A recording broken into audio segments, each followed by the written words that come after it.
Desde el Instituto de Derecho Laboral les damos la bienvenida a este primer encuentro de un ciclo de charlas sobre daños laborales que estamos inaugurando hoy. En este primer encuentro, hoy nos va a acompañar el doctor Gastón Valente, quien va a exponer sobre prevención de riesgos laborales y va a analizar distintos aspectos teóricos y prácticos sobre la temática.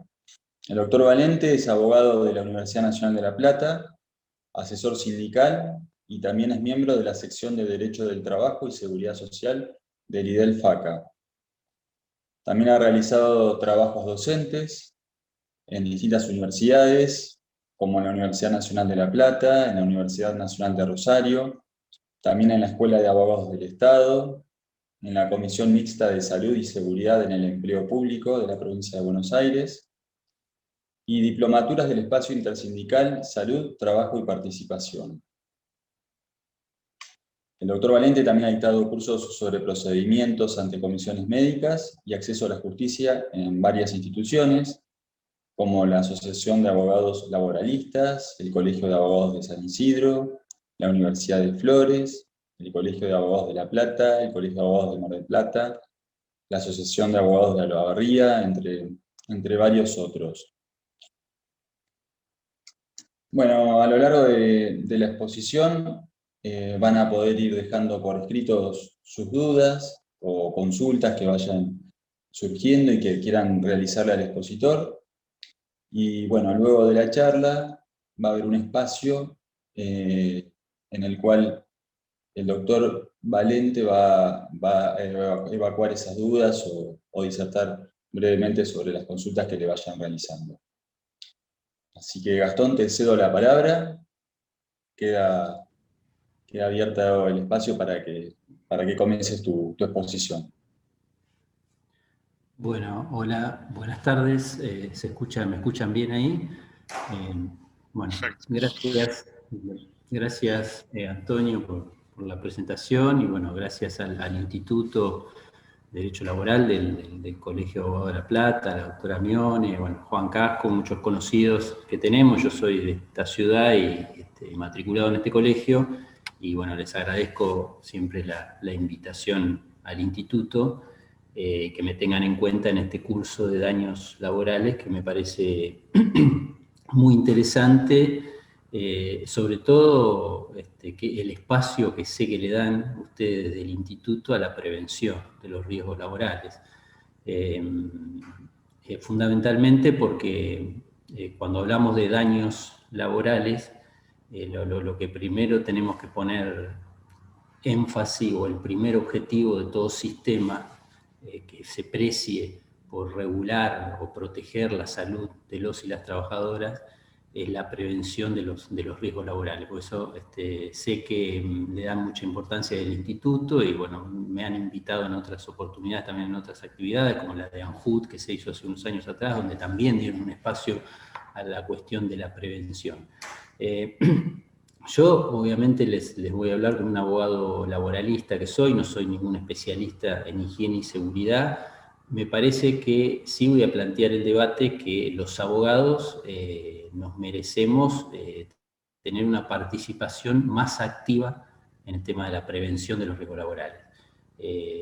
Yo, como muchos colegas que veo que están conectados, seguramente como abogados litigantes, siempre actuamos en búsqueda de una reparación de un accidente o de una incapacidad de un trabajador o una trabajadora, pero muchas veces perdemos de vista que no solo somos bomberos ante la emergencia, sino que también debiéramos tener un debate más profundo sobre qué se hace en el tema de prevención y por qué el mundo jurídico no lo aborda tan a fondo como debiera ser. Yo veo, sin nombrar a nadie, pero veo que cualquiera de los libros de textos importantes sobre derecho del trabajo y de la seguridad social que tenemos en nuestro país, vamos a ver que desde la abogacía se les asigna un espacio no muy importante a la prevención.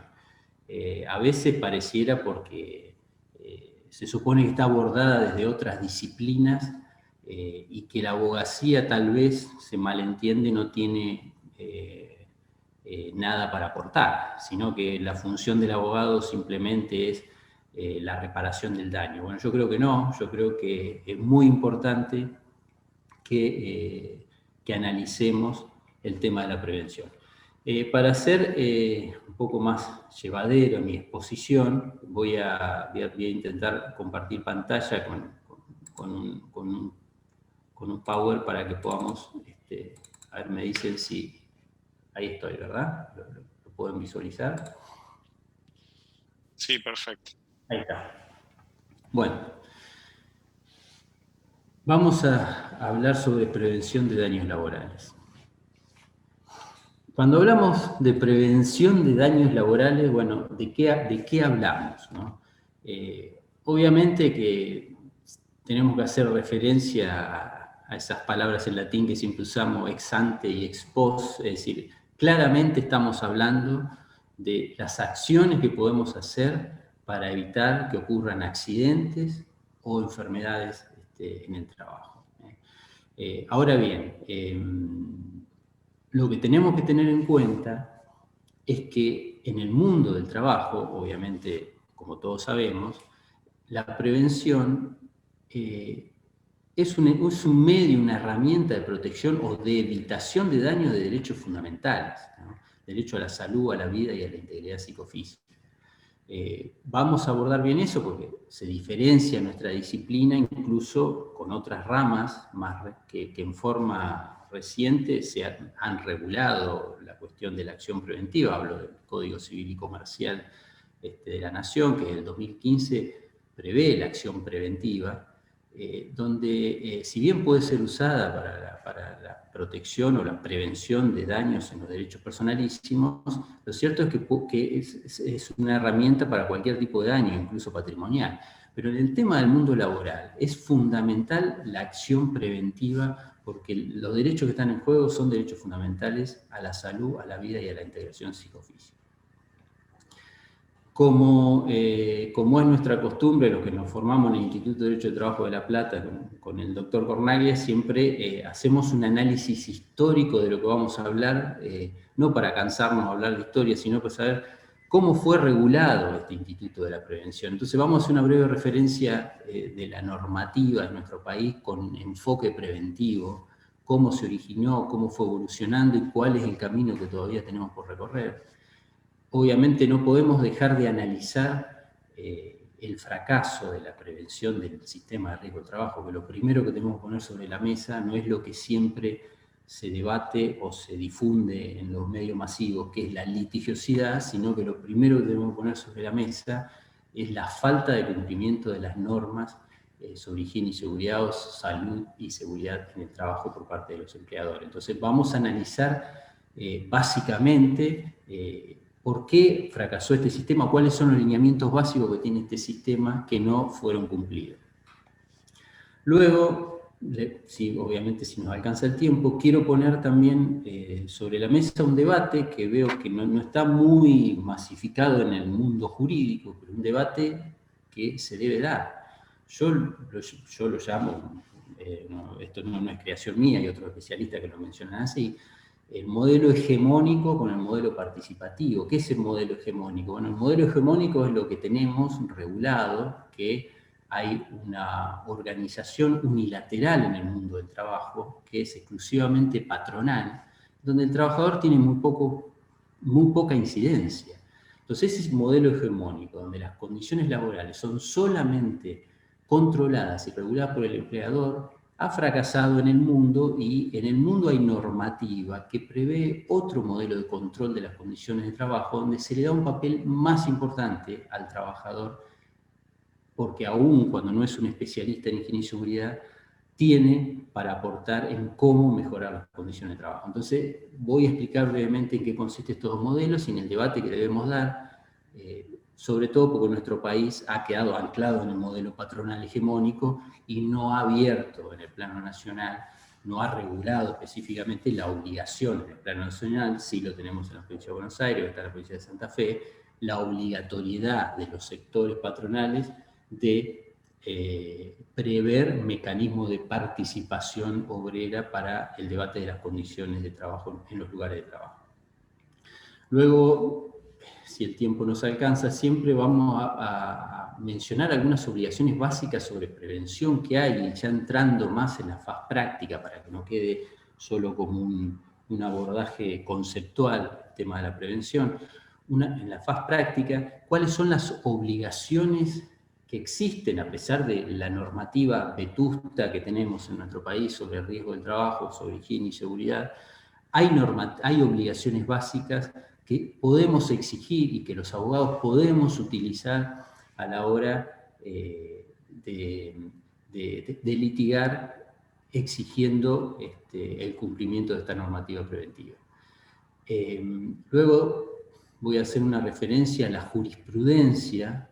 Fundamentalmente, la jurisprudencia que se ha delineado ha sido sobre la responsabilidad que se deriva en el incumplimiento del deber de prevención, ¿no? Lo que era el viejo artículo 1074 del Código Civil, y qué responsabilidad existe en el empleador o en la aseguradora de riesgo de trabajo, si es civil, si es exclusivamente laboral, cómo la jurisprudencia lo ha considerado nacional, y fundamentalmente aquí de la provincia de Buenos Aires, para que tengamos una herramienta básica también para plantearlo.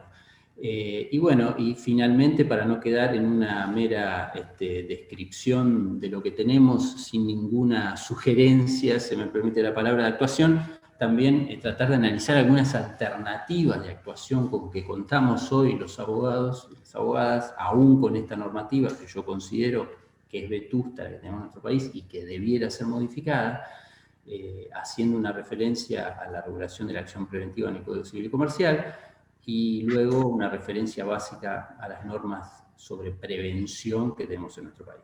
Bueno, como verán, son muchos los temas, vamos viendo para utilizar el tiempo lo mejor posible y después sí darles espacio a ustedes para que, bueno, sugieran las preguntas o los desacuerdos o acuerdos que tengan con mi exposición. Bueno, cuando yo hacía mención de que la prevención en nuestra particular disciplina tiene en juego derechos fundamentales, derechos humanos básicos, no debemos perder de vista que, bueno, la prevención en sí no es otra cosa que la derivación de una de las 3 reglas de Ulpiano, que también es fundante en el derecho de daños laborales, que está anclado en nuestra Constitución en el artículo 19. Esa regla de Ulpiano de no dañar a los demás, alterum non laede, que es fundante en el derecho de daños, es también fundante en la prevención.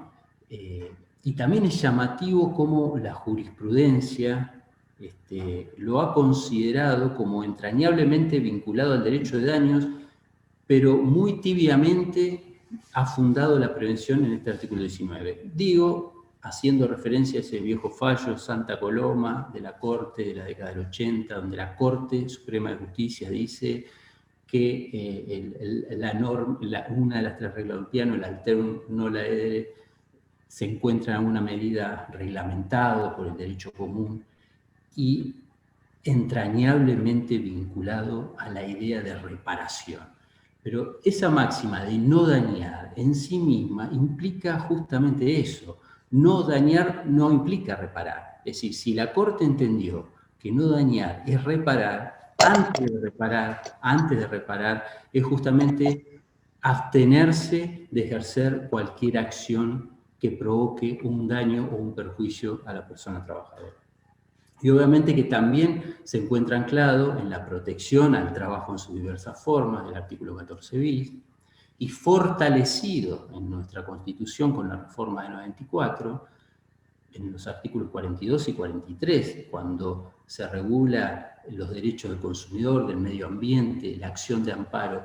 La Constitución, por primera vez, empieza a dar herramientas preventivas para otros derechos a partir de la reforma del 94 y con la incorporación de los tratados de derechos humanos a establecer una regulación positiva, macro, en el plano constitucional, de la salud como derecho humano. La Constitución no menciona la salud, pero sí menciona las condiciones dignas y equitativas de labor y que el trabajo en su diversa forma gozará de la protección de las leyes. Ahí menciono, como se ve en el gráfico, el fallo que dictó la Corte Interamericana el año pasado. Bueno, que yo tuve la suerte de participar en un amicus curiae allí en representación del espacio intersindical Salud, Trabajo y Participación, que es un espacio que nuclea a varios sindicatos, que tiene como objetivo justamente esto, mejorar o poner como política la prevención y el mejoramiento de las condiciones laborales. Bueno, en este fallo Spoltore, que dictó la Corte Interamericana de Derechos Humanos, por primera vez aborda justamente, menciona en una de sus sentencias a la prevención. ¿Y cómo la menciona? Bueno, la menciona como parte integrante del derecho al trabajo. La prevención es el medio para asegurar la salud del trabajador. Esto obviamente que parece una perogrullada o algo que todos sabemos, pero lo cierto es que todavía ninguna sentencia de la Corte Interamericana había sido así considerada la salud del trabajador y a las condiciones de trabajo como derecho humano básico al que se encuentran obligados no solo los empleadores, sino fundamentalmente los estados en el plano internacional. Esto fue repetido y fortalecido en el otro precedente que dictó la Corte Interamericana el año pasado, Fábricas de Fuego, en donde allí sí se analizan más a fondo las condiciones laborales, en este caso. Fue un caso muy grave en Brasil, el anterior fue un caso obviamente de Argentina, condenó al Estado argentino, sobre todo por la demora al plazo razonable en pronunciarse el fuero laboral de la provincia de Buenos Aires. Lo cierto es que quiero mencionar estos casos que son un poco recientes y que por primera vez la Corte Interamericana tuvo oportunidad de pedirse. Ahora bien, la salud en el trabajo también se encuentra contemplada, además de los tratados de derechos humanos y en el Corpus Juris Internacional que dice la Corte Interamericana, también se encuentra, hay una definición que quiero traer a colación, que es la que establece el artículo 3, inciso E del convenio 155 de OIT, donde fíjense la ampliación del concepto de salud. Por ejemplo, dice que el término salud en relación con el trabajo abarca no solamente la ausencia de afecciones o de enfermedad, sino también los elementos físicos y mentales que afectan a la salud y están directamente relacionados con la seguridad e higiene en el trabajo. Es decir, cuando hablamos de prevención no nos alcanza con decir la evitación de los accidentes y de las enfermedades, no. Cuando hablamos de prevención tenemos que hablar de salud, y la salud para la normativa supralegal y constitucional no es solo la no ocurrencia de accidentes y enfermedades, sino también establecer, como lo dice Nefa, la definición que da el doctor Julio César Nefa, la salud no es simplemente la ausencia de enfermedad ni un idílico estado óptimo de bienestar físico y mental, sino el resultado de una constante búsqueda de equilibrio de los seres humanos con sus semejantes, con el medio, que depende de las capacidades de resistencia y de adaptación del sujeto ante los factores de riesgo. Es decir, es algo más que evitar los accidentes. En este gráfico que les traigo, este gráfico es un gráfico que lo utiliza OIT, fundamentalmente para explicar cómo ha evolucionado la normativa a lo largo de los años en relación con la prevención. Obviamente no pido que compartamos absolutamente este gráfico, pero es demostrativo de cómo se ha avanzado con el enfoque preventivo. Es decir, en un primer momento la propia normativa de OIT preveía solamente la regulación de riesgos específicos. De los 6 primeros convenios que dictó OIT en su fundación, 3 estaban asignados para regular riesgos específicos, y luego aparecen los convenios sobre accidente y enfermedad de trabajo. Es decir, lo que se buscaba era la reparación de las condiciones materiales, es decir, las afecciones que sufrían los trabajadores, cómo iban a ser reparados. Luego comenzó el debate en el mundo sobre las condiciones de higiene y seguridad, y así muchos países se dieron leyes de higiene y seguridad, en la década del 40 Estados Unidos, 50 España, Francia, y en Argentina, como es nuestra ley de higiene y seguridad en 1972, fruto de un proceso militar, también hay que decirlo. Luego surgieron en el mundo los debates sobre ergonomía, de cómo se adecúa el trabajo a la persona y no la persona al trabajo. Esa, en definitiva, era lo que se debatía por aquellos años. Luego surgiría el planteamiento de las afecciones psicosociales, es decir, en un lugar de trabajo, a pesar de que se cumpla con todo lo que dice la ley de higiene y seguridad en cuanto a las condiciones ambientales, que no haya ruido excesivo, haya buena iluminación, buena ventilación. A pesar de todo eso, los trabajadores y las trabajadoras se enfermaban, y por la organización, por la carga de trabajo, por la relación nociva que tenían o con sus compañeros de trabajo o con las personas que se debían vincular en el trabajo, y allí aparece el estrés, el burnout, las condiciones psicosociales. Y ahora, como último peldaño, en los últimos años, OIT, y fundamentalmente a partir del convenio 187, ya plantea la promoción de la salud en los lugares de trabajo. Es decir, el lugar de trabajo es el ambiente propicio para promocionar conductas saludables, incluso más allá del tiempo de trabajo. Esto para muchos puede hacer ruido porque el derecho a la intimidad del trabajador es intocable, es decir, el empleador no me va a decir a mí qué tengo que hacer después del trabajo, qué tengo que comer, no. Pero lo cierto es que lo que se plantea es que incluso las propias empresas debieran o están interesadas en que sus trabajadores también tengan conductas saludables fuera del lugar de trabajo, porque eso repercute igual en el trabajo, y por ahí hoy lo vemos tan claramente con el COVID, de que por más de que yo en el lugar de trabajo cumpla con todos los protocolos, si luego ese trabajador no cumple con los protocolos cuando se va, irremediablemente el virus circula y puede ser ingresado al colectivo laboral. Con este gráfico quiero demostrar de que la normativa con enfoque preventivo va en constante evolución. Y como bien sabemos, nosotros estamos a mitad de camino, tenemos una legislación absolutamente vetusta que debiéramos, ya hace muchos años debiéramos haber modificado. Y otra cuestión fundamental, que esta materia debe tener un abordaje multidisciplinario, es decir, acá no es solamente un tema exclusivo de ingenieros en higiene y seguridad, ni médicos preventivos, ni ergónomos, ni psicólogos, ni de abogados. Acá lo que se aconseja, y es el ejemplo que se ha tomado de las legislaciones más avanzadas, es una cuestión donde todas las disciplinas que de algún modo estamos relacionados con el mundo del trabajo debiéramos aportar para la regulación de las condiciones de salud y seguridad en el trabajo. Ahora bien, ¿qué pasó en nuestro país, ¿no? Vamos a hacer así un raconto bastante rápido para que no se nos vaya el tiempo, pero yo, para ordenarme, siempre divido en etapas a nuestra legislación.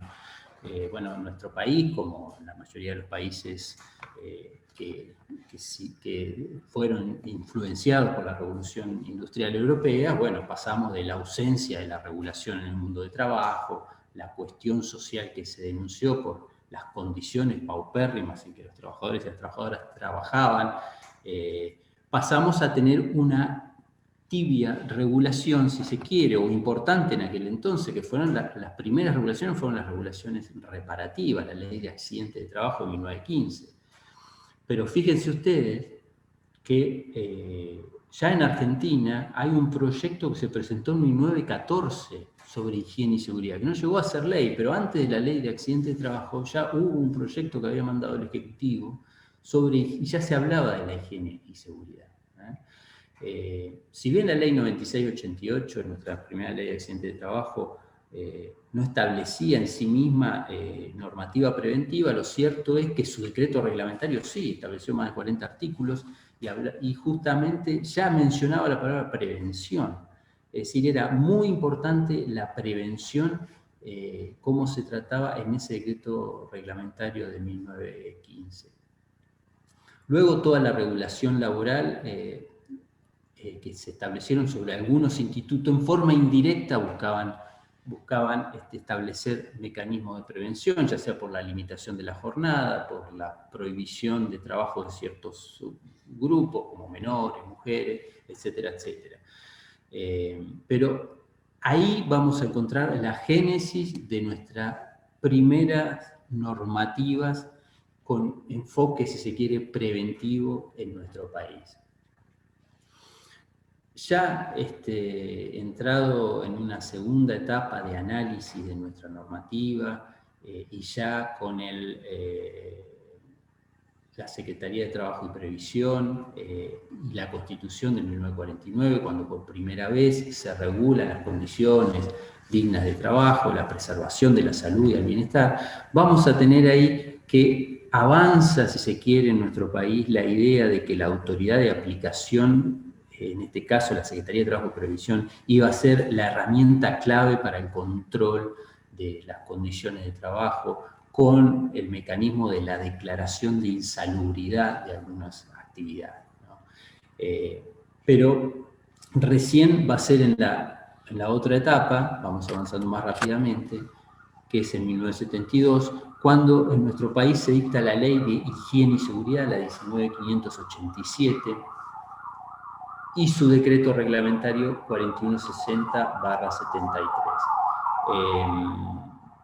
Es llamativo cómo se dio la Ley de Higiene y Seguridad en nuestro país. Es decir, fue una ley, bueno, mal llamada ley, es una ley dictada por un gobierno militar, y la otra vez debatíamos con un amigo, un colega, y decía, ¿por qué un gobierno militar iba a tener tanto interés en dictar una ley de higiene y seguridad que en algún punto era beneficiosa para el sector de trabajadores? Porque antes que nada era beneficiosa, claro que sí.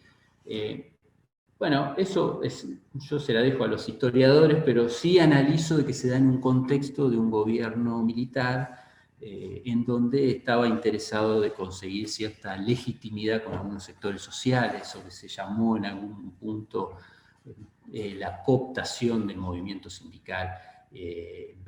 Recuerden que en los años anteriores también se había reconocido la administración de las obras sociales a las organizaciones sindicales. Bueno, en ese contexto se da la Ley de Higiene y Seguridad. Pero fundamentalmente hay un hecho histórico que muchas veces es ocultado o no considerado, que es la lucha que ciertos sectores laborales habían dado en nuestro país. Pongo el ejemplo Astarza. Astarza era un astillero del norte de la provincia de Buenos Aires, donde bueno, se llegó a tomar esa fábrica y se denunció las precarias condiciones de trabajo en que se operaba allí. Obviamente que este movimiento sindical muy pujante cuestionaba también a la cúpula sindical y estuvo muy influido por lo que en el mundo se conocía el movimiento obrero italiano, donde buscaba una participación activa en el debate de las condiciones laborales. Con lo cual se podría interpretar de que la Ley de Higiene y Seguridad en la década del 70 fue un poco una respuesta a esto, sin dar lo que pedía este sector, que era un control activo de las condiciones laborales, pero sí establecer una regulación de higiene y seguridad en nuestro país en donde no había hasta ese entonces. Obviamente que se dicta el decreto reglamentario, el primer decreto reglamentario, que fue el 4160/73, que tuvo más de 300 artículos, que era inentendible, era un texto muy denso, con mucha norma técnica que nunca se llegó a aplicar, y recién fue el decreto 351 de Videla el que reglamentó, que todavía está vigente, como dice el doctor Carlos Rodríguez, dice, tenemos una ley de higiene y seguridad dictada por un gobierno militar y reglamentada por otro. Y tenemos más de 40 años de democracia donde todavía no hemos superado esta normativa vetusta. Ahora bien, ¿es mala la ley de higiene y seguridad? Bueno, no, en aquel contexto fue un avance. Sí, no refleja los mayores avances con enfoque preventivo que tiene la normativa de los países donde los resultados de salud y seguridad en el trabajo han sido mejores.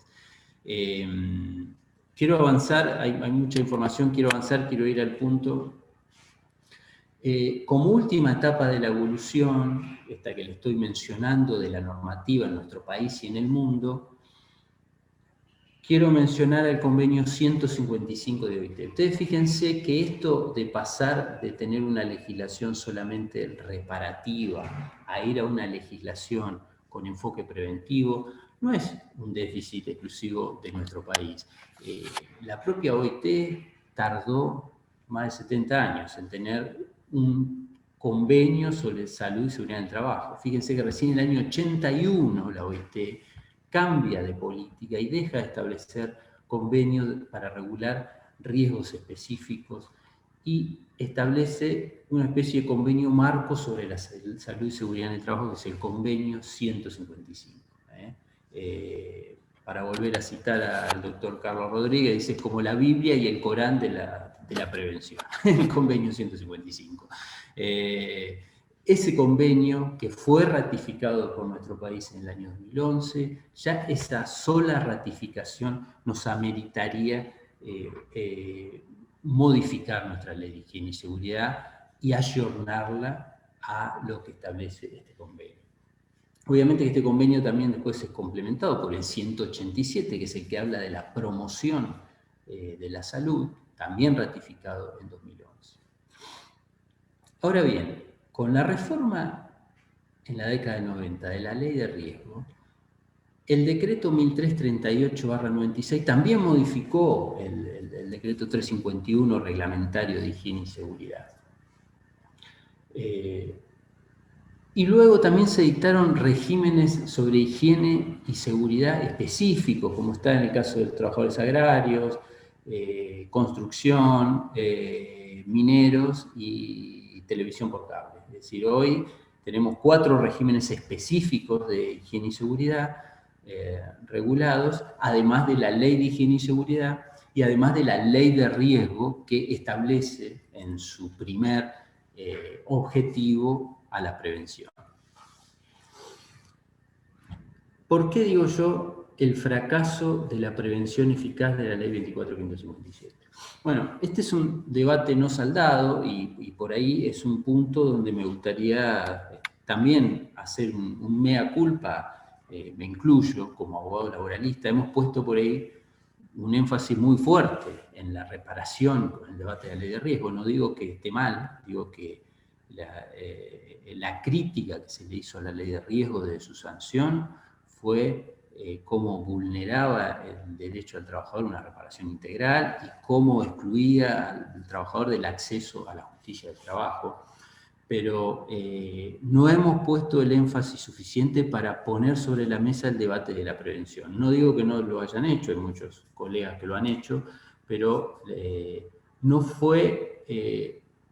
yo creo que debiéramos reforzar nuestro cuestionamiento al sistema de riesgo de trabajo, en que la ley 24.557 no ha cumplido su principal objetivo, que era reducir la siniestralidad laboral a través de la prevención de los riesgos derivados del trabajo. Prevenir eficazmente los riesgos. El método de los planes de mejoramiento que estableció la ley en un primer momento no dieron resultados. En aquel entonces me acuerdo que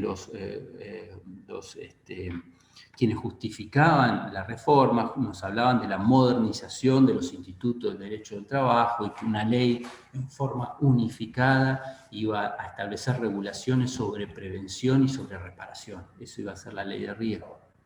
Nos hablaban del alto índice de incumplimiento de la normativa laboral de los empleadores, que eso iba a ser saldado con la ley de riesgo. Bueno, hoy no tenemos ese dato estadístico que se podría tener. La Superintendencia de Riesgo del Trabajo debiera fortalecer esos datos estadísticos antes de, por ejemplo, prestarle tanta importancia a la litigiosidad. No digo que no se analice la litigiosidad, pero digo, sería un dato más que importante analizar cuál es el grado de cumplimiento de la normativa que tenemos. Ese dato no está facilitado por la Superintendencia de Riesgo del Trabajo. La otra gran crítica que se le hace, que le hago al fracaso de la prevención de la ley de riesgo, es el método del incentivo a la prevención. Es decir, ustedes recuerdan, esto era un sistema por el cual, bueno, el empleador iba a tratar de disminuir los riesgos para que no ocurran accidentes, y con eso iba a pagar una cuota más baja de seguro. La RT iba a tratar de que esos accidentes tampoco ocurran para pagar menores indemnizaciones. Era toda una especie de incentivos económicos, y que eso iba a mejorar la siniestralidad, iba a reducir la siniestralidad laboral. En realidad lo que ocurrió es que es un sistema absolutamente cerrado, restrictivo. Se reconocen menores patologías de las que reconoce, por ejemplo, el Foro Laboral. Incluso hay una gran masa de trabajadores que obviamente no están contemplados por el sistema, y en realidad ese pregonado incentivo de la prevención también fracasó. Lo cierto es que cuando la Corte, en el año 2004, comienza a dictar esos fallos que erosionan las bases del sistema de riesgo de trabajo, en aquellos años comenzó el debate de cómo superábamos esta legislación y cómo se establecía una legislación unificada que reconozca la prevención y la reparación. Bueno, ahí hay muchos que están en desacuerdo, que consideran que es una ley difícil de arribar por todos los intereses que están en juego y todas las temáticas que hay que tratar, que por ahí lo mejor sería que haya una ley de reparación y una ley de prevención, o una ley de salud y seguridad en el trabajo, como tiene Perú, por ejemplo. No tenemos que estar citando a un país nórdico, como que son siempre ejemplo en todo, sino a un país hermano. Perú tiene una ley que es ejemplo de salud y seguridad en el trabajo, por ejemplo, que podría ser un modelo a seguir en la legislación de salud y seguridad en el trabajo, para suplir o para avanzar más allá de lo que establece nuestra ley de higiene y seguridad. Bueno, eso no se logró, y en el año 2012, todos sabemos, se dicta la ley 26773, donde es una ley de reordenamiento de la reparación de los daños, pero no de prevención, ¿no? Ahora nuevamente, en el 2017, con el nuevo debate del sistema de riesgo de trabajo y con la ley CEPO del acceso a la justicia, como le decimos, la 27348, se estableció como una especie de justificación de la reforma la obligación de redactar un anteproyecto de prevención en el ámbito del Comité Consultivo Permanente de la Superintendencia de Riesgo de Trabajo, que luego va a ser enviado a la Cámara. Bueno, ese anteproyecto existió, para nada contemplaba las exigencias de los organismos internacionales como OIT, pero lo cierto es que nunca fue enviado a la Cámara. Entonces, esa promesa del 2017, que en 3 meses se iba a redactar ese anteproyecto y que se iba a establecer una ley de prevención, de hecho, se solicitó a OIT que se hiciera un análisis de las tendencias legislativas en salud y seguridad en el trabajo, con enfoque preventivo para tener como modelo. OIT lo hizo, lo cumplió, está en la página de OIT Argentina, que se puede descargar, es un PDF muy interesante, donde se analiza la legislación con enfoque preventivo en el mundo y aconseja qué tipo de legislación debiera adoptar Argentina. Esto lo hizo OIT en el año 2017. Y así todo no se llegó a concretar el envío de un proyecto de ley de prevención en nuestro país.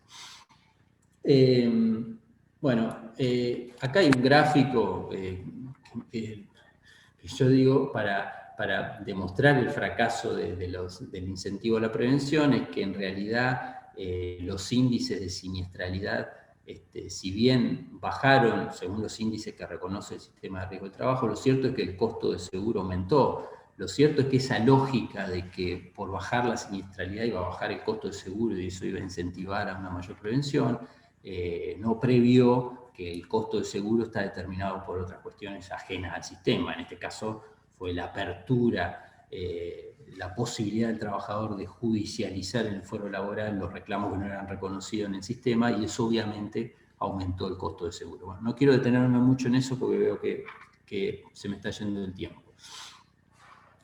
Quiero plantear el debate que yo digo que nos debemos dar en el tema de la prevención. El debate es entre estos modelos, digamos, el cuestionamiento que se le hace al modelo hegemónico que tenemos. Este debate estuvo presente en el mundo, no es un invento nuestro. ¿Qué es esto? Es decir, que el empleador no sea el único, si bien el empleador es el que tiene la propiedad de la empresa, el medio de producción, como lo queramos llamar, y el poder de dirección en el contrato de trabajo. Lo cierto es que al estar en juego la salud, que es un derecho humano, no debiera ser el único que tenga injerencia en el control de las condiciones de trabajo. ¿A qué me refiero con esto? Nuestro sistema de higiene y seguridad, nuestra ley de higiene y seguridad, establece mecanismos exclusivos del empleador. Por ejemplo, los servicios médicos, los servicios de higiene y seguridad, son organismos, los medios por los cuales la ley de higiene y seguridad busca controlar las condiciones de trabajo. Ahora, estos servicios, obviamente, están contratados por el empleador, son empleados del empleador, y a veces, no digo todos, tienen poca libertad de acción para condicionar la organización en el lugar de trabajo. Entonces, ¿qué es lo que se plantea cuando se cuestiona este modelo hegemónico? Que en los países donde ha dado fruto un mayor control de las condiciones de trabajo ha sido cuando se ha dado participación activa a los trabajadores, a los y las trabajadoras. ¿Esto qué es? Que el trabajador tenga voz y voto en cómo organizar su trabajo. El trabajador no necesita ser un especialista en higiene y seguridad para darse cuenta que la tarea que está haciendo le está afectando o le llega a la noche a la casa y le duele la cintura. Es decir, tal vez ese trabajador está desarrollando el trabajo como lo dicen los reglamentos, pero igual así le acarrea una afección. Esto es lo que dice, por ejemplo, NEFA, el trabajo reglado y el trabajo real, ¿no? Muchas veces los reglamentos están redactados por personas que nunca hicieron ese trabajo. Con lo cual, el trabajador comienza a sentir ciertas afecciones o incomodidades en cómo está establecido que hace ese trabajo, que no necesita ser un especialista para darse cuenta que ese trabajo lo está enfermando. Entonces, allí viene la participación activa que se requiere a nivel empresa del trabajador para establecer modificaciones a la forma en que se está organizando el trabajo. Y que no sean solo los servicios médicos de higiene y seguridad los únicos que tengan esa potestad. Mucho más cuando en nuestro país las empresas que están obligadas a constituir servicios médicos de higiene y seguridad son las empresas más grandes. Si ustedes analizan el decreto reglamentario de la ley de higiene y seguridad, van a ver las empresas que están excluidas. Es decir, una empresa que desarrolle tareas administrativas hasta 200 trabajadores no tiene obligatoriedad de constituir ningún servicio médico ni higiene y seguridad. Con lo cual, en una economía como la nuestra, donde el 86% de la economía son pymes, se imaginarán ustedes que los servicios médicos de higiene y seguridad se encuentran muy limitados para la gran empresa, y no para la mayoría de la economía. Con lo cual, esos empleadores, ¿cómo controlan las condiciones de higiene y seguridad? Bueno, el decreto 1338 establece que va a ser la aseguradora de riesgo de trabajo la que tendrá que asesorar sobre higiene y seguridad. Bueno, muchos empleadores desconocen que tienen esa potestad de pedirle a las ART ese asesoramiento, y otros se llevan la sorpresa de que ahora, proliferado incluso con la pandemia, el asesoramiento que hacen las aseguradoras ahora se hace por ventanilla virtual, ni siquiera a veces van al lugar de trabajo, con lo cual el control, el manejo de las condiciones de trabajo no está alcanzado por las herramientas básicas que establece nuestra legislación de higiene y seguridad. Otra cuestión que se critica mucho de este modelo hegemónico es el carácter técnico, es decir, darle tanta importancia al carácter técnico y reglamentario. Ya hace muchos años, no digo que no sea importante la técnica, el estudio y la reglamentación, lo que digo es que desde hace ya algunos años, incluso desde OIT, ya se ha dejado de usar un poco la cuestión reglamentaria a ultranza. Por ejemplo, establecer, por ejemplo, que haya un espacio, en lugar donde trabajan tantas personas, debe haber tantos metros cuadrados. En realidad lo que se busca hoy en salud y seguridad en el trabajo es establecer órganos que regulen o que controlen el lugar de trabajo y que sean adaptables a las nuevas exigencias normativas y exigencias de trabajo. Porque establecer una norma técnica rígida no te garantiza que no haya igual daño en la salud. Por caso, pongamos, el caso del ruido ambiente. El sonido que supera los 90 decibeles es dañoso, el que no lo supera no. Bueno, eso ya sabemos que está en desuso en higiene y seguridad, porque aun cuando el sonido no supere 90 decibeles, cada persona distinta y aún así puede afectar igual a la salud del trabajo. Entonces, lo que se dice es terminar con el fetichismo de la técnica o el fetichismo de la normativa, es decir, por más de que pongamos una norma o una reglamentación, eso no nos va a garantizar de que el daño igual se produzca en el trabajador. Entonces, ¿qué es lo que nos va a garantizar? Lo que nos va a garantizar es tener responsables de higiene y seguridad, participación activa de los sectores involucrados y de los trabajadores, que son los que fundamentalmente están en el lugar de trabajo y son los que tienen el mayor interés en que las condiciones de trabajo no sean nocivas a su propia persona. También este modelo hegemónico que tenemos le asigna fundamental importancia a los exámenes de salud y al suministro de elementos de protección personal. Los exámenes de salud, no digo que no sean importantes, son importantes y se deben exigir.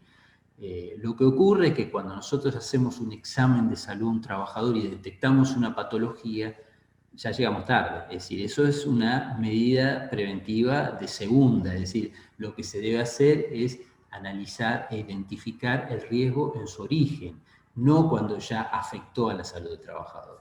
Lo mismo que los elementos de protección personal. Los elementos de protección personal son el último escalón al que debemos apelar. Antes debemos eliminar el riesgo, limitar el riesgo, excluir al trabajador del riesgo y recién, como última medida, suministrarle los elementos de protección personal. Porque los elementos de protección personal también generan incomodidad y perjuicio en el trabajo cotidiano del día a día. Bueno, en definitiva, la crítica al modelo, modelo hegemónico es avanzar desde una concepción técnica, reglamentaria y en algunos casos monetizada, porque hay incluso plus por riesgo, se cobran plus por riesgo, en realidad no se debe abonar más al que está expuesto al riesgo, sino lo que se debe hacer es eliminar el riesgo, no pagarle porque trabaja en un ambiente nocivo. Bueno, un poco por el tiempo que llevamos voy a saltear, ya más o menos he hablado de esto, voy a saltear. Vamos a las obligaciones generales sobre prevención que tenemos en nuestro ordenamiento, a pesar de las críticas que uno le puede hacer a este modelo que tenemos en nuestro país de riesgo del trabajo, donde está mayoritariamente dominado por esta concepción hegemónica de que el empleador es el único que controla las condiciones laborales y que la higiene y seguridad pareciera que es la única llave que tenemos para controlar las condiciones de trabajo. Así todo, con esta precariedad normativa que insisto que tenemos, hay una serie de obligaciones que debemos recordar que existen, están, para que ya entrando más a la faz práctica, podamos invocarla y exigirla, ¿no? Obviamente, la primera es la obligación de seguridad, que surge del contrato de trabajo, está arreglada, pero aunque no lo esté, yo soy partidario de la postura de que la obligación de seguridad es una obligación tácita, no se necesita que esté regulada en la ley y es una obligación de resultado. Pero así todo está en nuestro artículo 75 y fue recuperado su texto originario en los últimos años, con lo cual esa es la obligación madre, si se quiere, del empleador, que también está acompañada con la obligación de prevención, que asume la aseguradora de riesgo de trabajo como este nuevo sujeto que contempla la normativa. La RT no solo tiene la obligación de asesorar, de controlar y de denunciar cuando hay incumplimiento, sino que a su vez y por sobre todas cosas tiene la obligación del ejercicio de la prevención eficaz. Y ahora vamos a ver cómo juega también esto cuando hay un incumplimiento a esta obligación. ¿Qué responsabilidad tiene la RT? ¿Tiene una responsabilidad específica laboral o también tiene una responsabilidad civil? La obligación de priorizar el orden decreciente de la efectividad de las medidas adoptadas, esto es lo que expliqué recién, es decir, los elementos de protección personal es a lo último que debemos recurrir. Antes debemos combatir el riesgo en su origen, disminuirlo o aislar al trabajador, sacarlo del riesgo, y cuando todo eso no es posible, sí suministrar los elementos de protección personal. La obligación de identificación de los riesgos, eso también está. Eso también surge de la ley de higiene y seguridad, de la ley de riesgo de trabajo, es decir, esto lo que se llama hay que hacer un mapa de riesgo en el lugar de trabajo, es decir, el trabajador debe saber a lo que se expone. Muchos trabajadores no saben muchas veces, manipulan productos, sustancias que no saben la nocividad que tienen. La obligación de la evaluación periódica de los riesgos, hay una evaluación periódica establecida, ahí está la ley de riesgo lo dice, la resolución 463, la 791/2010, hay una proliferación normativa que debemos tener en cuenta a la hora de exigir si esto se hizo o no.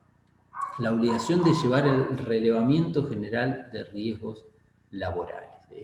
Esta es una obligación que las ART muchas veces, como mencioné recién, lo exigen por los canales electrónicos a los empleadores, hacer un relevamiento general de riesgos laborales. Es una especie de declaración jurada que antes llenaban los empleadores y lo remitían a la ART.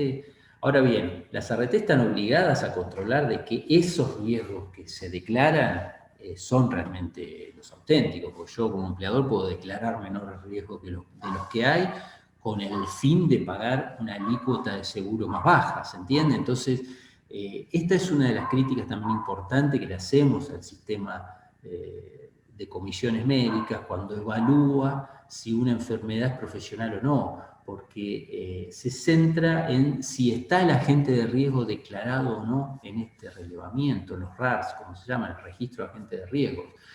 Eso es un instrumento que lo hace unilateralmente el empleador. Ahí es otra cuestión que también ponemos sobre la mesa, que debiera participar la comisión mixta interna con participación obrera, porque el empleador es parte interesada en declarar menores riesgos de los que existen. Entonces, allí debiera haber también una participación activa de los sectores de los trabajadores para ver que ese relevamiento se acorde, porque el sistema ha demostrado que la ART no ha estado a la altura, porque la ART, controlando a su propio cliente si ese relevamiento es auténtico o no, sabemos que no dio los mejores resultados. Las visitas periódicas a los establecimientos, bueno, la ART también está obligada a establecer medidas correctivas y la vigilancia de la salud en relación a los exámenes médicos de salud que se deben realizar en forma periódica. La obligación de capacitación, ojo, no hay que confundir informar con capacitar. Yo puedo informar que hay un riesgo expuesto, le puedo hacer firmar a un trabajador que está operando que allí hay una descarga eléctrica. Ahora, si yo lo pongo a trabajar en ese lugar donde hay una descarga eléctrica, también lo debo capacitar, porque no alcanza con informar el riesgo. Debo capacitarlo para que utilice adecuadamente las herramientas y que obviamente no ocurra un accidente en ese lugar donde hay descarga eléctrica. Bueno, la obligación de notificación de los riesgos expuestos también está, si lo buscamos en la reglamentación, de suministro de los elementos de protección personal, la obligación de denunciar los incumplimientos de las aseguradoras, obviamente la obligación de cumplir la salud y seguridad en el trabajo, la obligación de informar una situación de riesgo, la de someterse a los exámenes médicos de los propios trabajadores, voy pasando rápido, si no nos demoramos demasiado en esto. Y la obligación, como mencionaba hoy, de participar en las medidas preventivas. Aquí es donde es el gran déficit que tenemos en nuestro país, donde no se establece una obligatoriedad en el plano nacional de establecer organismos de participación mixtos, paritarios, es decir, de igualdad, de integración patronal, trabajadores, como sí lo tiene la provincia de Santa Fe, como mencioné, y la provincia de Buenos Aires. Bueno, pasamos a la otra cuestión.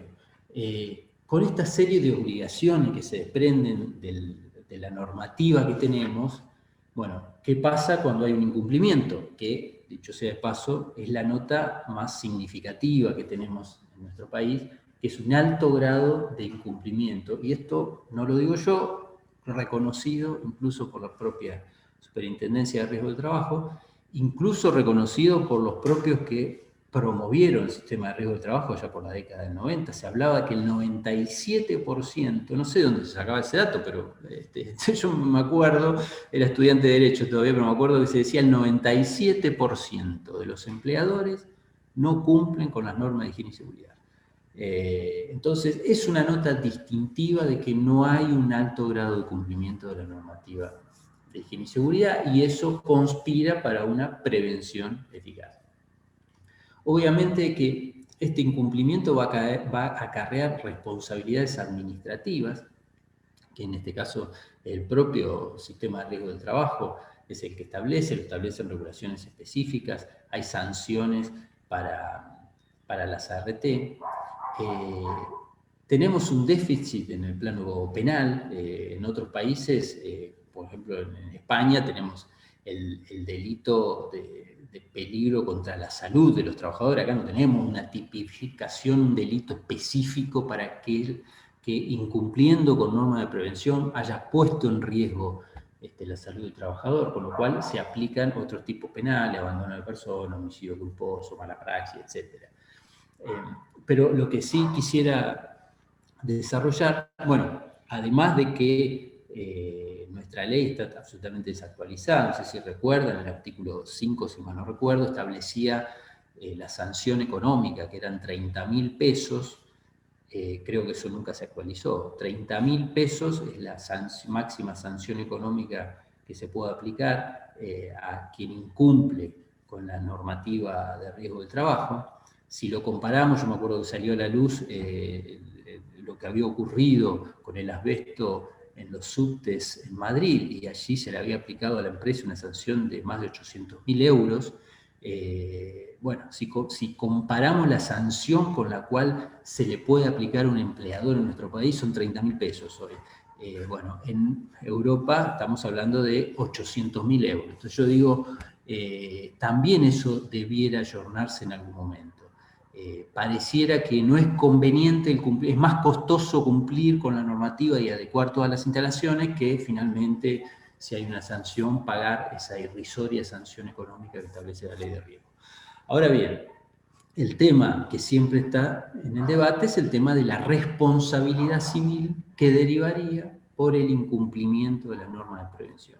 Y aquí entramos en el debate, que por eso le quería asignar un poquito más de tiempo, que por ahí les puede importar más como abogados, en el sentido de que, como a nosotros nos llegan ya los hechos consumados, y muchas veces a la hora de analizar por qué ocurrió un accidente o se contrajo una enfermedad, seguramente vamos desandando ese camino, vamos a advertir de que obedece en algún punto a un incumplimiento normativo, porque el término infortunio, que habla como que es la fortuna, es por la mala suerte que tienen los accidentes, eso no es así.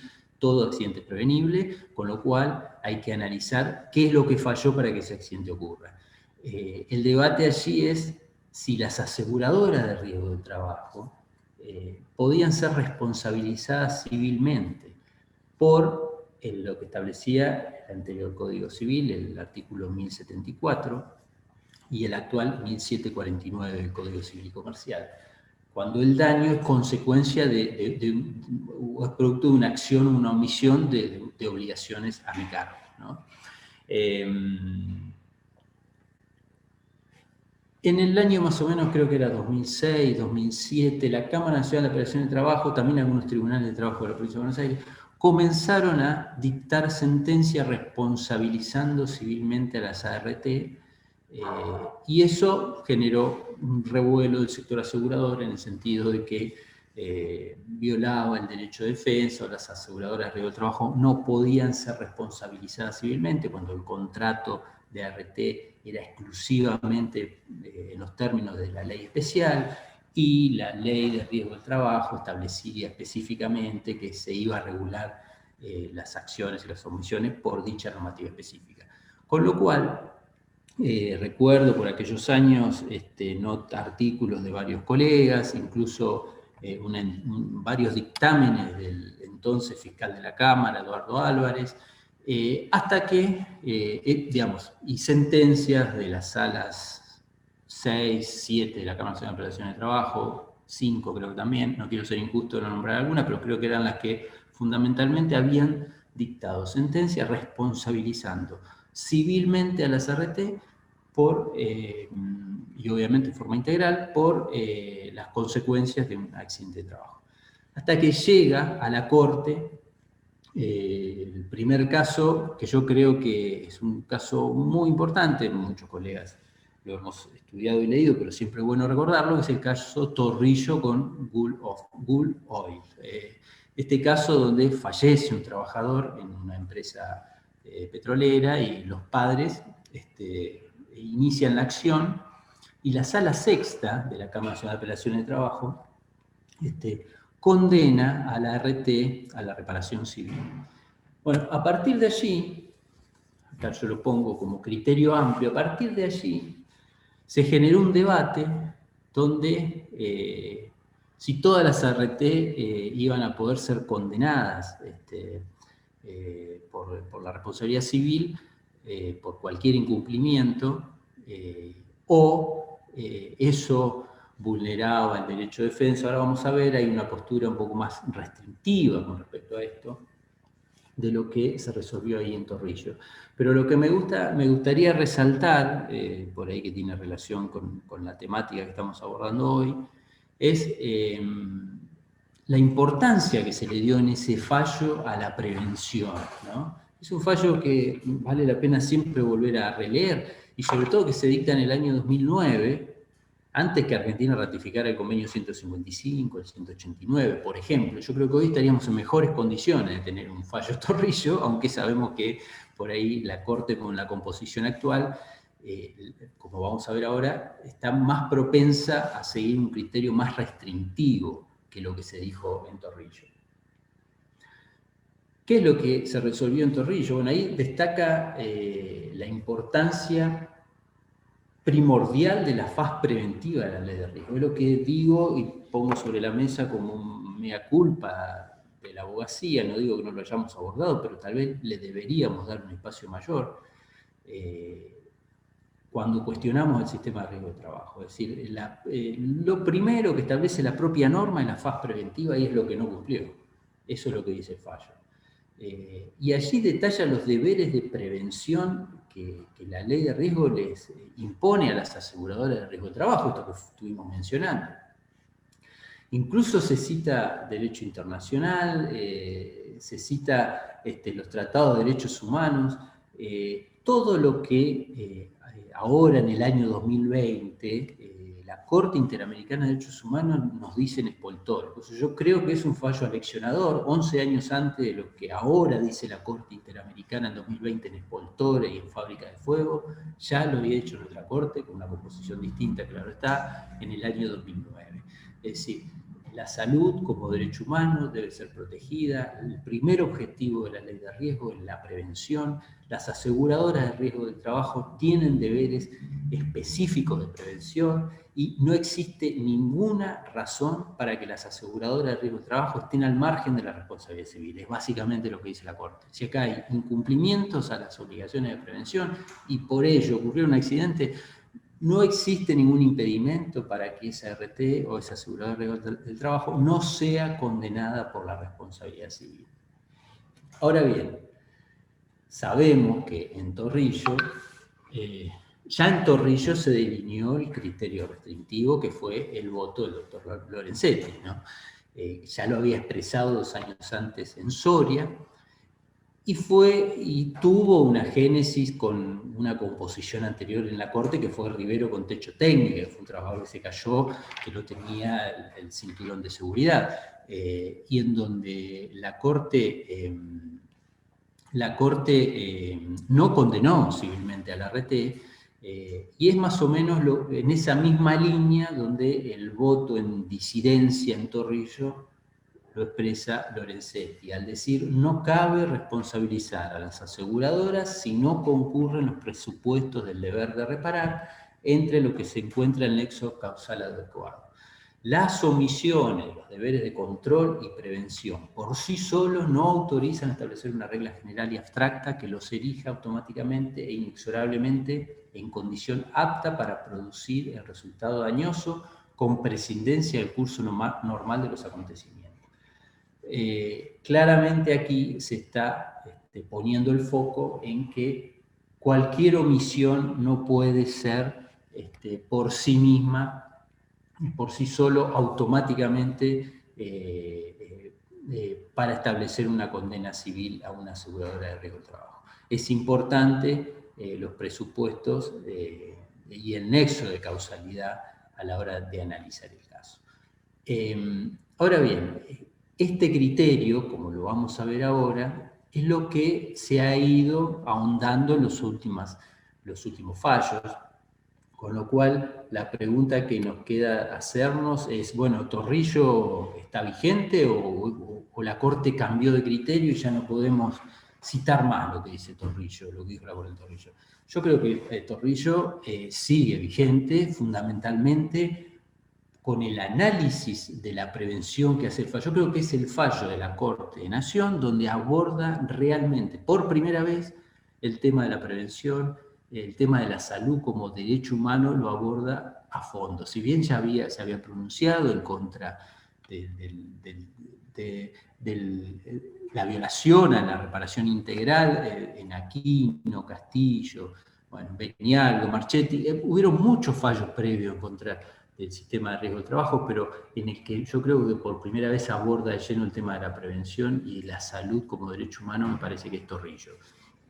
Ahora bien, acá hice un pequeño relevamiento, que obviamente podría haber algún fallo que se me pasó y que tal vez algunos de ustedes lo tengan, que es cómo los últimos años, cómo se siguió por ese criterio restrictivo en Torrillo y en donde la Corte fue revocando sentencias que condenaban por la responsabilidad civil a las ART. Acá hay un caso del 2018, Palacín, donde ahí se invoca que la culpa es de un tercero, pero se revoca la sentencia. Está Rodríguez Hermógenes del 2019, donde dice que el trabajador hubiera sufrido daños como consecuencia de su labor, no autoriza a concluir sin más que la ART incumplió con sus deberes de prevención y vigilancia. Esto es más o menos lo que había dicho Lorenzetti en Torrillo. Báez dice que no hay elemento de prueba idóneo. Abro paréntesis, la Corte, como todos sabemos, se está metiendo a cuestiones, a mi modo de ver, ajeno a su competencia, derecho común, como si fuera un tribunal de tercera instancia. Lo vemos a diario, eso dice que no es materia, pero se mete y revoca, como es en este caso. En Siminelli dice que también sentencia arbitraria, se apartó del encuadre fáctico. Ahora en Montiel, también de este año, fue una sentencia aclaratoria que sacó la Cámara por el 1074 y dice que por esa sentencia aclaratoria se violó el derecho de defensa de la RT. En Juárez, que es un caso ahora que se dictó en abril, fíjense lo que dice acá, cuando hablábamos de la reglamentación del trabajo prescripto y del trabajo real, esto que nos dice NEFA. Dice: el esfuerzo físico que requería el trabajo desarrollado por el actor se encontraba dentro de lo permitido por la reglamentación, y que el trabajador hubiera sufrido daños no autoriza la condena de la RT. Es decir, si está dentro de la reglamentación, por más de que sea nocivo, no hay responsabilidad de la RT. Básicamente es eso. Este criterio restrictivo, también ahora tenemos 2 últimos casos de estos últimos meses. De la Fuente es uno, también revocó una condena de la RT por daños y perjuicios sufridos por un trabajador que fue embestido por un taxímetro mientras realizaba tareas para su empleador conduciendo la vía pública una motocicleta de su propiedad. Ahí la Corte dice que no se demostró que el incumplimiento de cierta normativa por parte de la RT, cómo hubiera podido evitar que ese accidente vial, ¿no? Y revoca también la sentencia. El último que tengo registro es Balota, que es una enfermera del Hospital Gutiérrez, donde denuncia trastorno de ansiedad, hipertensión, síndrome del quemado, como todos sabemos, y allí en ese caso se había demostrado graves incumplimientos de control de la RT, de las condiciones de trabajo, y así todo revocó la sentencia por la responsabilidad civil y ordenó dictar un nuevo fallo.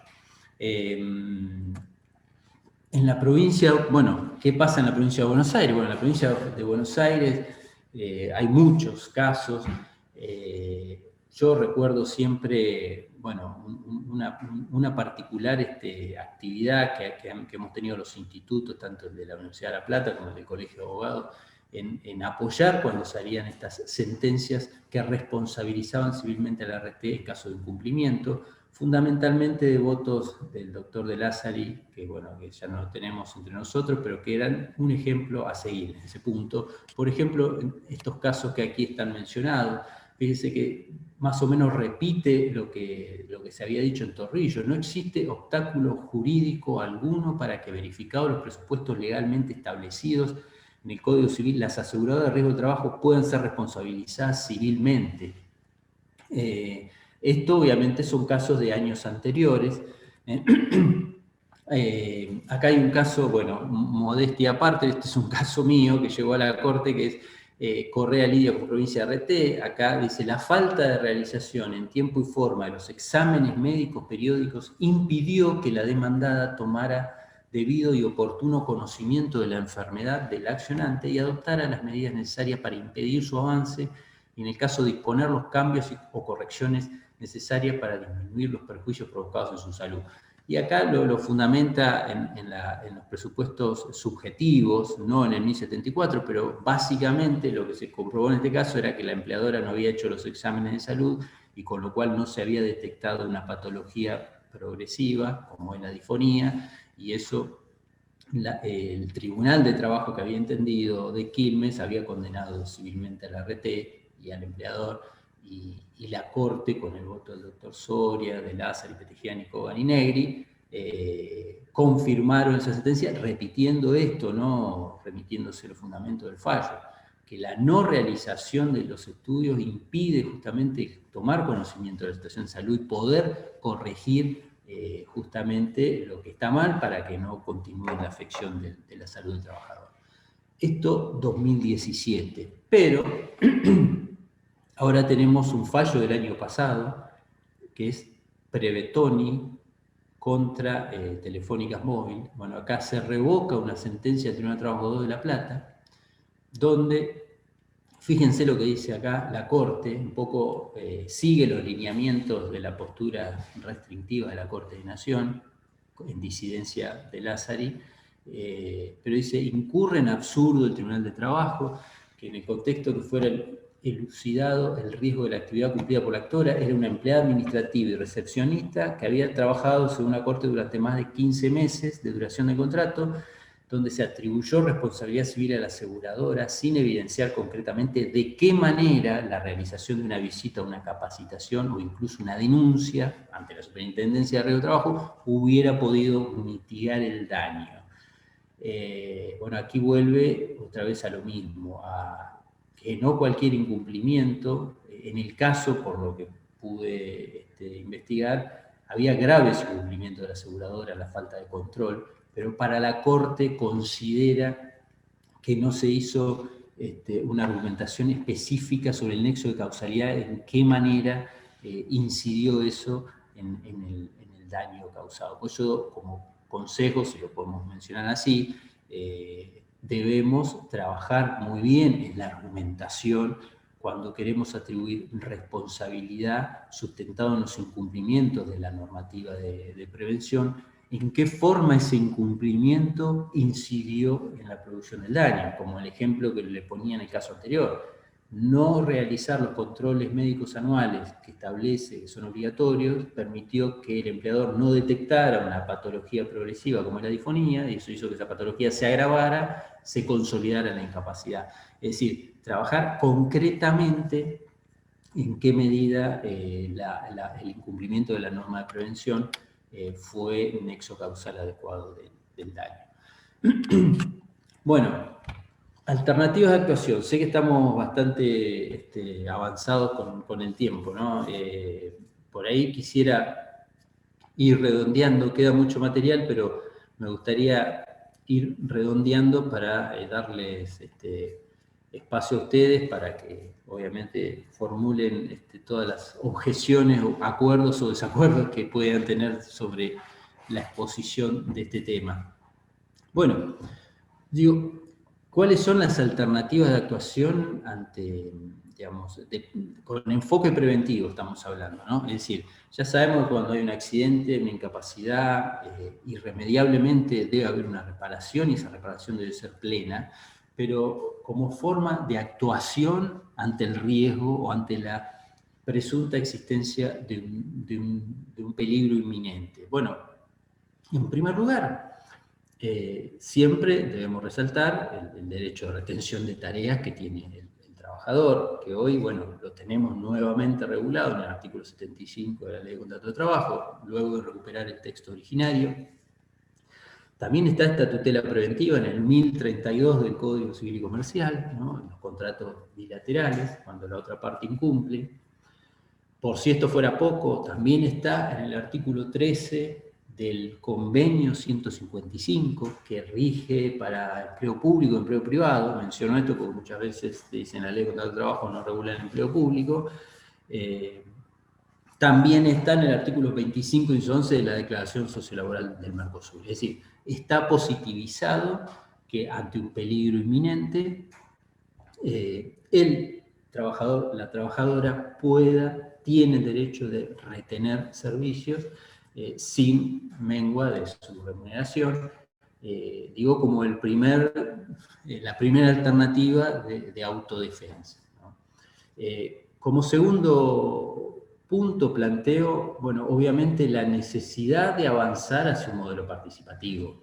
Un modelo, lo dicen los propios convenios de OIT, no solo de política nacional de salud y seguridad del trabajo, sino un modelo participativo en la empresa. Es decir, indudablemente cuando hablamos de prevención, hablamos del colectivo laboral.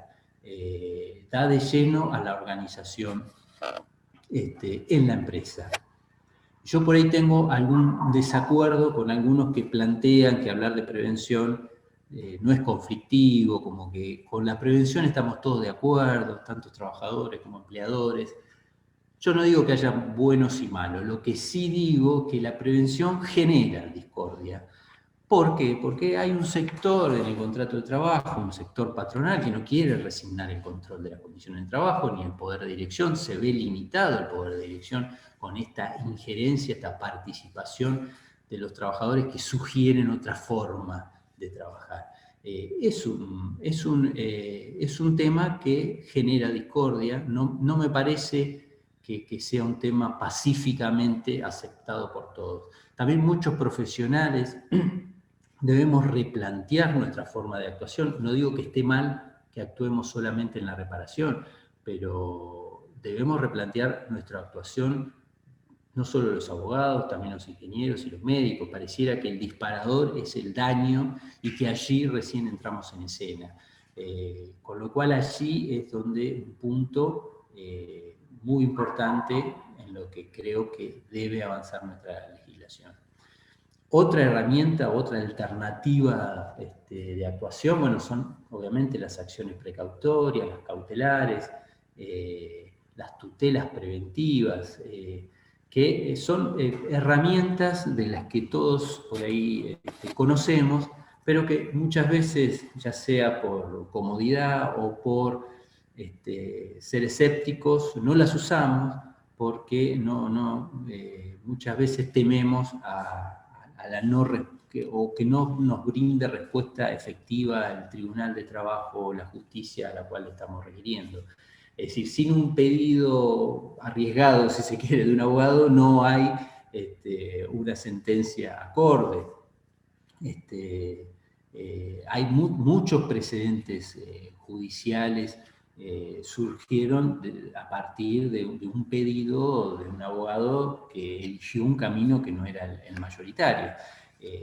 También tenemos ahora la regulación en el Código Civil y Comercial de las acciones preventivas. Ahora, si tenemos tiempo, le dedico un breve capítulo a las acciones preventivas. Y lo que mencioné hoy, efectuar un análisis estricto del nexo causal de las omisiones como presupuesto de la responsabilidad. Por el solo hecho que, digamos, la RT no hace los controles, no hizo la denuncia del accidente, o no se le dio los elementos de protección personal, que son obligaciones y que deben estar, tratar de hacer un análisis de cómo fue el nexo de causalidad adecuada entre esa omisión y el accidente, entre esa omisión y la enfermedad, que es un poco lo que nos está diciendo la Corte de Nación y la Corte de la Provincia con estos últimos fallos que les mencionaba. Y finalmente, digo finalmente, pero ahora sí, porque si no sigue pasando el tiempo, hacer alguna pequeña mención de la acción preventiva del Código Civil y Comercial. Por ahí excede un poco y tampoco es que soy un civilista, pero vengo estudiando este tema de su sanción en agosto del 2015. Veo que hay una prolífera actuación de los civilistas en esta temática y en algún punto esta función preventiva de la responsabilidad que estableció el Código Civil y Comercial, en algún punto, bueno, la primera pregunta que nos hacemos es, bueno, ¿eso lo podemos aplicar al mundo laboral? Bueno, sí, no hay ningún impedimento para no hacerlo. Marqué ahí algunas cuestiones que obviamente requieren un abordaje más extenso, pero en principio, recordar, la acción preventiva del Código Civil y Comercial procede cuando se hace previsible la producción de un daño o su agravamiento. Incluso no se distingue, puede ser un daño patrimonial o no patrimonial. No se requiere la concurrencia de los factores de atribución, si esto es por dolo, culpa, no. Simplemente la previsibilidad de la producción de un daño es lo que se requiere. No se requiere que exista peligro inminente y grave para la vida o la salud. Marco esto porque cuando mencionaba recién el derecho de retención del trabajador, en algunas cuestiones está regulado de que este derecho solo se puede llevar a cabo cuando hay un peligro inminente y grave para la vida y la salud del trabajador. Bueno, la acción preventiva ni siquiera requiere ese requisito. No se requiere que exista una vía judicial más idónea, digo esto porque cuando vamos a presentar un amparo, sí se nos exige esta cuestión. Es una acción autónoma, la acción preventiva, que puede ser acumulada a una acción indemnizatoria, pero es una acción autónoma. Los legitimados activos es bastante amplio, solamente tienen que acreditar tener un interés razonable en la prevención del daño. Se les reconocen facultades exhortativas al juez, son importantes. Según Peirano, dice que esta acción no está regulada en el código así, pero que procede por la vía sumarísima. No se requiere el agotamiento de la vía administrativa de las comisiones médicas. Y el debate si esto es competencia laboral o civil. Yo creo que es laboral, porque aun cuando se trate de acción del derecho común, pero que se originen en un contrato de trabajo, debiera entender el juez del trabajo. Ahí había mencionado, bueno, hay fallos, no quiero seguir con este tema porque veo que se nos pasa el tiempo, pero está el primer caso de la Corte Camacho Acosta, que fue el suministro de una prótesis médica, que fue uno de los primeros antecedentes de sentencias exhortativas antes de que exista una regulación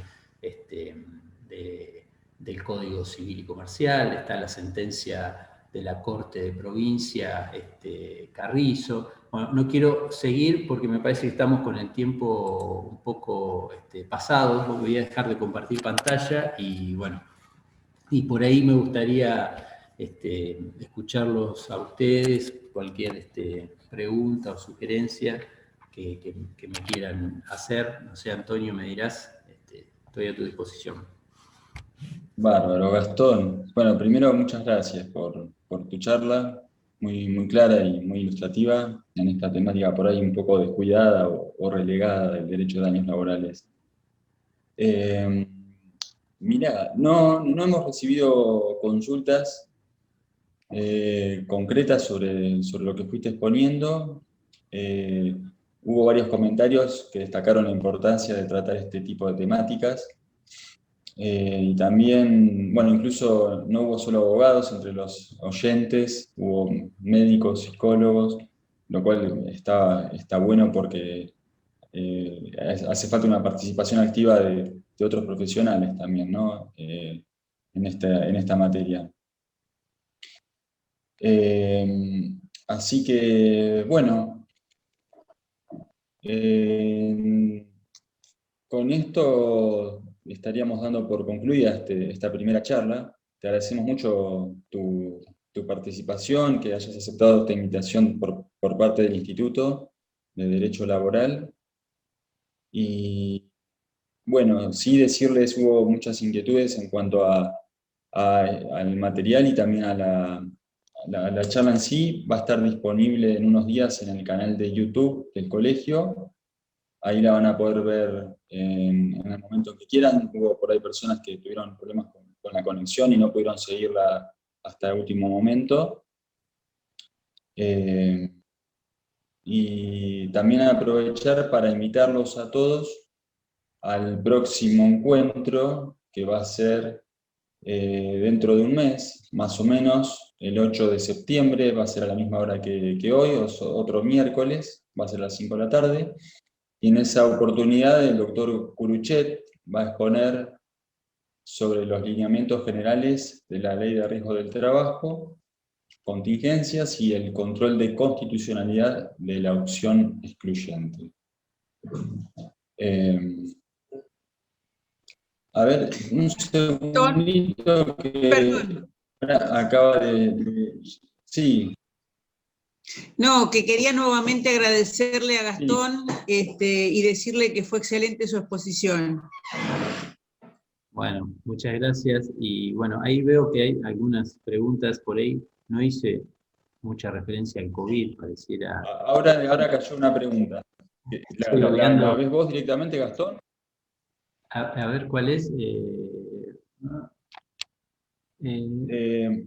Ahí preguntan sobre el tema de la vacunación. Bueno, exactamente. Bueno, justamente no hice especial referencia a ninguna cuestión de COVID, porque, bueno, hicimos referencia a la prevención de los riesgos laborales en general, pero la verdad que es una temática actual y que bueno, requiere también de un abordaje. Ahí hay varias cuestiones para tocar con el tema de COVID como enfermedad profesional o no, el tema ahora de la vacunación y de convocar a los trabajadores que estén vacunados y las posibles sanciones, como se escuchó en las últimas semanas, de que se iban a pedir que se reglamente el Ministerio de Trabajo para aquellos trabajadores que no se hubieran vacunado.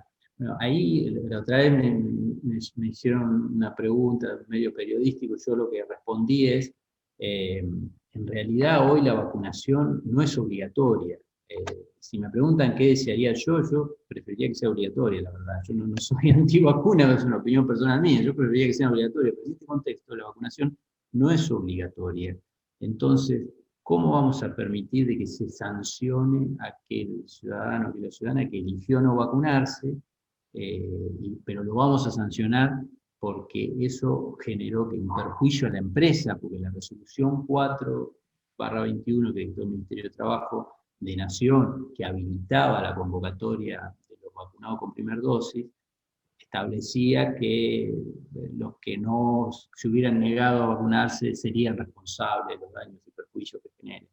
Yo digo que en este contexto de vacunación no obligatoria, sería muy reprochable que se establezcan sanciones. Ya demasiada sanción tiene el trabajador de que no se presenta, que le pueden descontar el sueldo, incluso puede perder el trabajo, como para generar una nueva sanción en un contexto donde no está establecida como obligatoria. También es cuestionable que a ciertos sectores con grupos de riesgos específicos se los obligue a ir a trabajar. Y ahí lo que está ocurriendo es que ese sector de trabajadores dejan de estar dispensados y por ahí entran solicitan una licencia por prescripción médica, su propio médico le aconseja no volver a trabajar, y la licencia sabemos que es un tiempo, tiene plazos y en algún momento se termina, y ahí también entra el cuestionamiento de las prescripciones médicas por parte de los sectores empleadores. Con lo cual ahí hay toda una conflictividad que es muy actual, pero que bueno, por ahí salgo un poco del tema general, pero no quería pasarlo por alto por una de las preguntas que vi ahí. No sé si hay alguna otra. No. A ver, acá están escribiendo en el chat ahora a último momento, pero no estoy viendo preguntas concretas. Gastón, no sé si vos llegás a ver el chat. Sí, estoy mirando.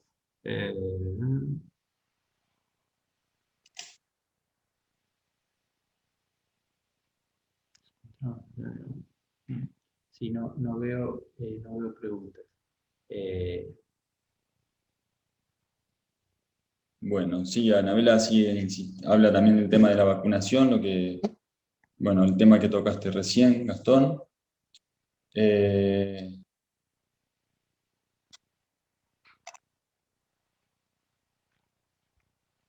No leo. Me cuesta leer, tengo que sacarme los lentes para leer, si no, decime si ves alguna pregunta. Acá el doctor Nicolini pregunta, bueno, acá están por preguntar algo también.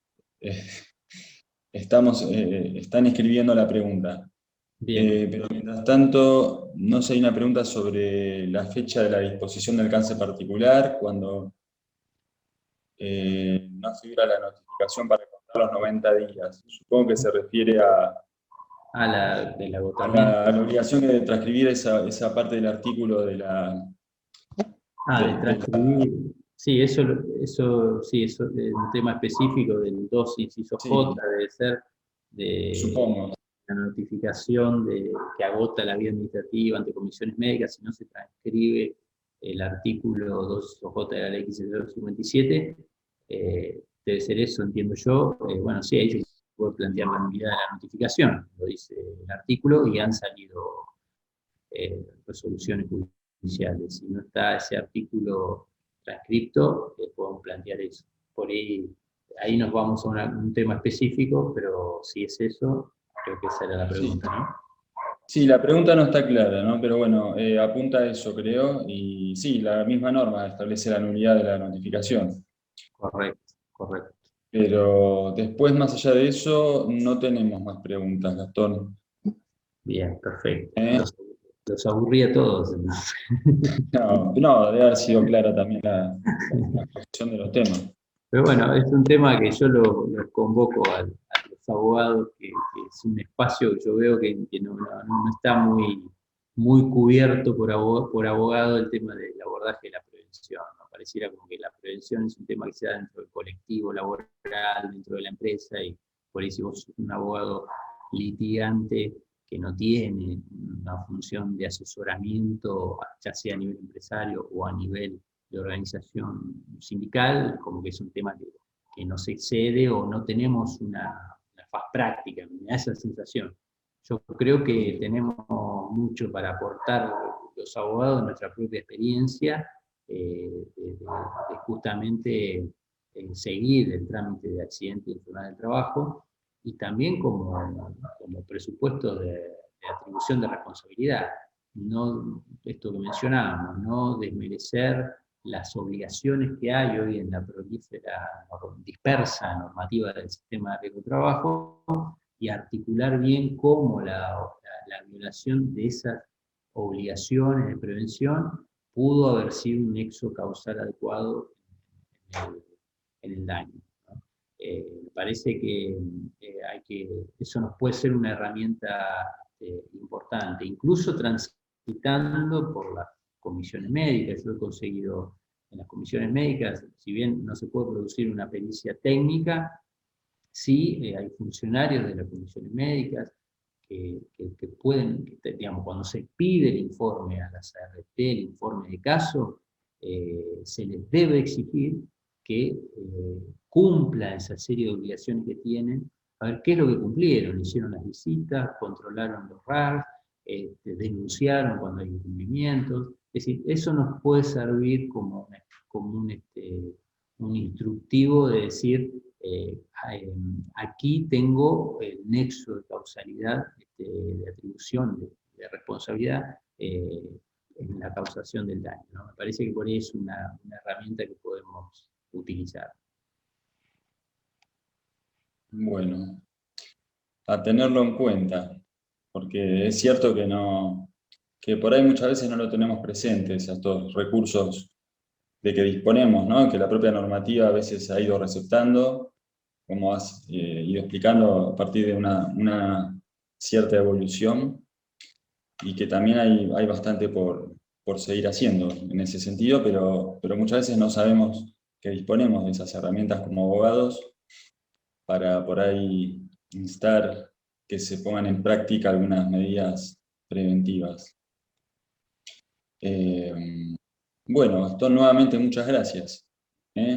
Y reitero nuevamente la invitación para la próxima charla, el 8 de septiembre, que va a estar siendo dada por el doctor Curuchet en esa oportunidad.